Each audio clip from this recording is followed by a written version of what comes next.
the end of last season, Lou was offered a job, and that's where she was left. Basically, has to decide between going off to follow her dreams and staying here to help take care of her family and to be with her family and the people she loves and knows. So what she does is obviously, like, she's basically at a huge crossroads in her life. So you have to watch to see what she's going to do.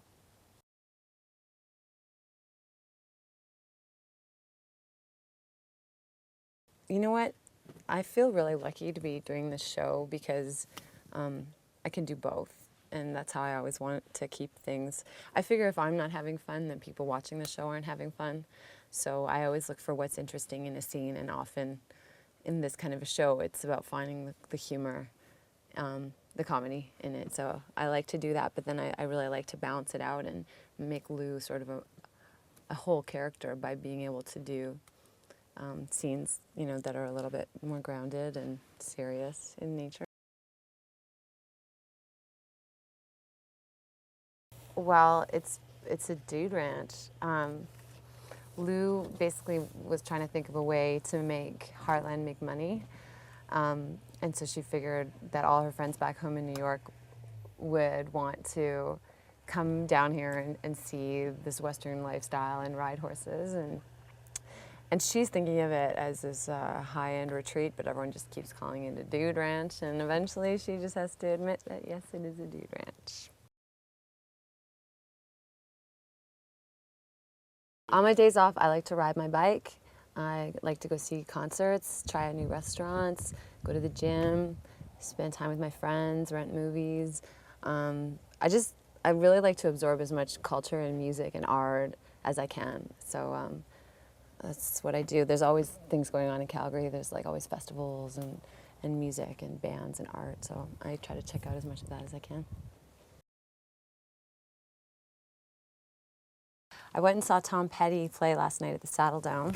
So I've been kind of on a classic rock kick, listening to some old Rolling Stones and Tom Petty.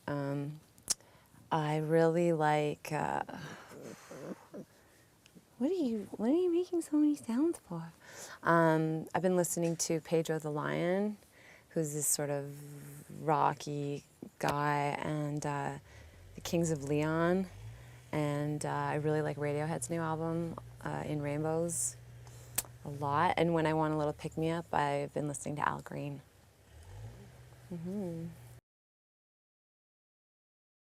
I saw Pineapple Express on Friday. Hilarious. I haven't laughed so hard in a long time. It was a great movie. But my favorite movie of the year was There Will Be... No Country for Old Men. No, wait. There Will Be Blood.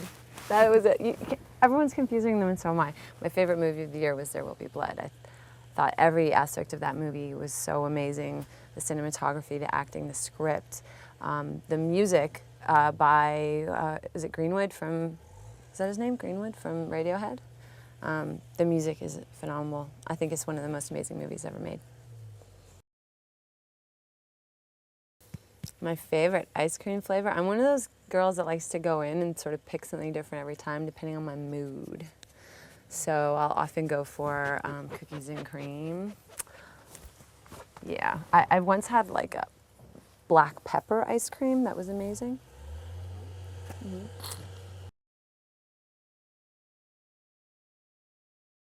Definitely Graham Wordle. The kid can, actually he challenged me to do it and I can kind of do it too. We've been trying to play and sing Creep, Radiohead Creep on the drums and sing it at the same time. It's super fun, but it's like pretty easy drums. You know, it's like doom doom. Anyway, yeah, he's definitely by far the best. He brings it to all the parties and we all rock out.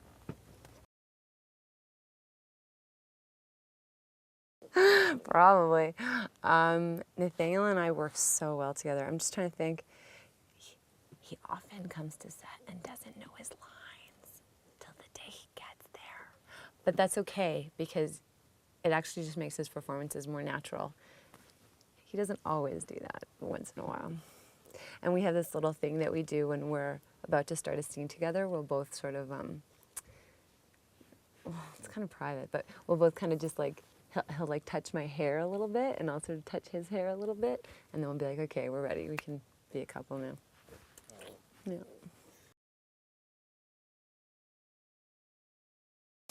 He is. I'll tell it right now. Nathaniel is a good kisser, and he's an awesome actor to play.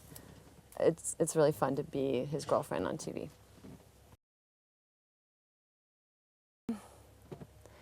There was a really good one that we had this season, season 2, in the kitchen, where he comes up behind me and I'm baking something, and he comes up and kisses me, and we're trying to like sneak some time away, and we never get time away. That was a good scene. Actually, you know what? There was another good scene in season 2 where we want a day to ourselves, but our plans get ruined, and we're at the dude ranch, and he's like trying to convince me that we need to get away, and I'm like furiously cleaning the dude ranch. That was a really fun scene to shoot.